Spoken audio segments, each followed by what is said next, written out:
Drinking ocean water. The deadly truth behind desalination. Have you ever been stranded on a desert island with nothing but the ocean around you?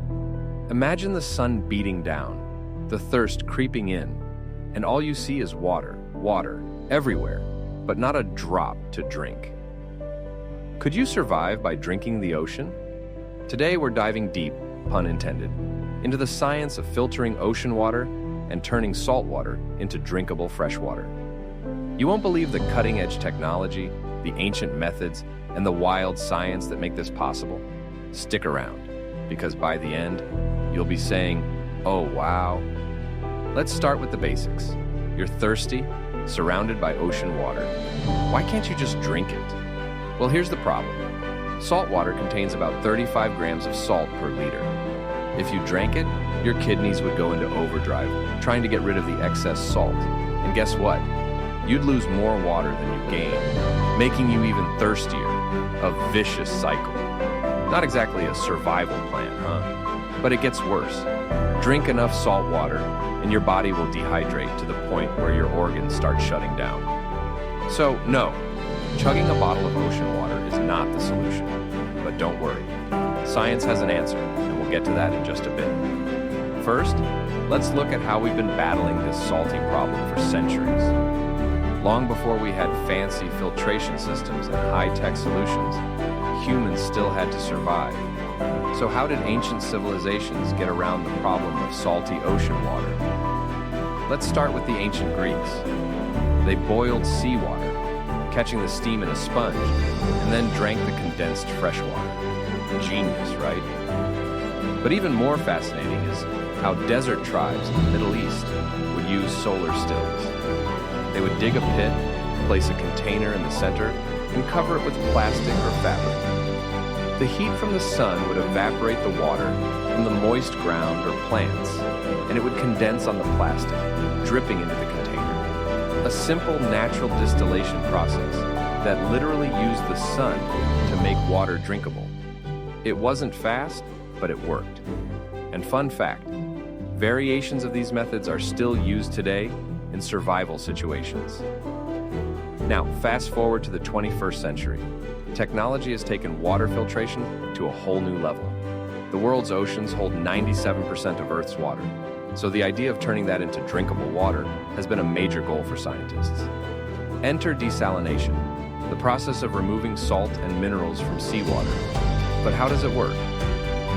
Let me introduce you to reverse osmosis, the superstar of modern desalination. Here's the cool part.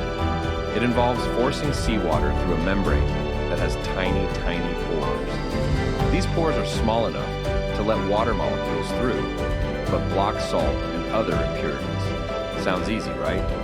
Well, it takes a ton of pressure. Imagine the power needed to push water through something finer than human hair. It's incredible because this technology is responsible for providing clean drinking water to millions of people in places like Israel, Saudi Arabia, and even California. Some cities wouldn't survive without it. But here's the catch. Reverse osmosis plants are massive energy hogs. In fact, some desalination plants use as much energy in a day as a small city does. So, while it's an amazing solution, it's not perfect. Now, let's talk about what's coming next. The future of desalination. Scientists are working on new ways to make desalination more efficient, less costly, and environmentally friendly. One of the most exciting developments? Graphene membranes.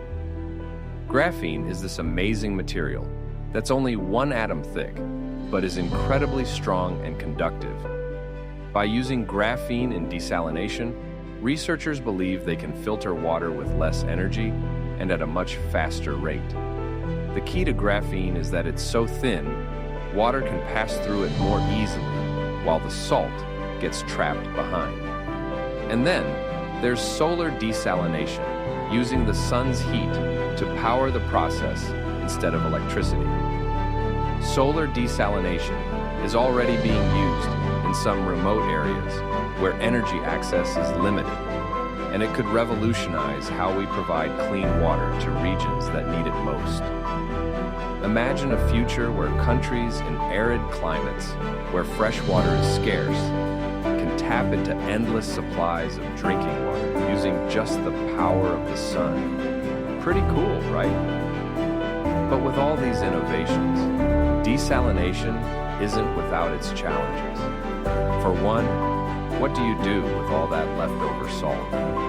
Desalination plants generate brine, which is super salty wastewater that has to go somewhere. Right now, most of it gets dumped back into the ocean, but that can mess with marine ecosystems by making the surrounding water too salty for marine life to handle. On top of that, desalination plants use a lot of energy, which often comes from fossil fuels, contributing to carbon emissions. So, while desalination is a powerful tool for turning the ocean into a drinking fountain, it's not without its consequences. That's why researchers are racing to find greener, more sustainable methods. Now, let's get practical. What if you're stranded on that desert island or floating in a lifeboat at sea? How can you filter ocean water to drink? There are a few low-tech survival methods you can use if you don't have a desalination plant handy. First up, solar stills, the same concept used by those desert tribes. You can build a simple solar still using plastic sheets and containers to collect evaporated water. If you're ever stuck in a survival situation, it's a slow but reliable method to get drinkable water. There are also survival straws, compact, portable filtration devices designed to make any water safe to drink, including seawater in some cases. The most advanced survival straws can filter out impurities, though they're not always effective at removing salt. But they work in a pinch. And here's a fun fact. During World War II, emergency kits on lifeboats were equipped with solar stills. So even if you were floating in the middle of the Pacific, you had a fighting chance to make water out of thin air. Crazy, right? Why is desalination so important for the future? Because as the world's population grows, freshwater resources are becoming scarcer. Already over 2 billion people live in regions facing water shortages. In the future, turning seawater into freshwater could be the key to survival in arid countries, megacities, and even for space exploration. Imagine one day humans colonizing Mars, and one of the first things we do is build a desalination plant to make use of the water frozen in Martian soil. That's how revolutionary this technology could be. From Earth to other planets, desalination is the future of water supply. Now, let's wrap up with a what if. What if you could just dip your hand into the ocean, scoop up some water, and drink it? No filters, no membranes, just pure, clean water. Sound crazy? Well, some. Scientists think that might one day be possible. They're working on chemical processes that could neutralize salt in seawater instantly. We're not there yet, but if we can crack that code, we could solve the world's water crisis forever. Imagine, instead of worrying about droughts, we could turn the endless oceans into a giant, unlimited drinking fountain. It's the ultimate water supply for our thirsty planet. And who knows, one day in the near future, you might be toasting with a glass of ocean water. So there you have it. From ancient methods to modern desalination, the science behind filtering ocean water is more incredible than you might think.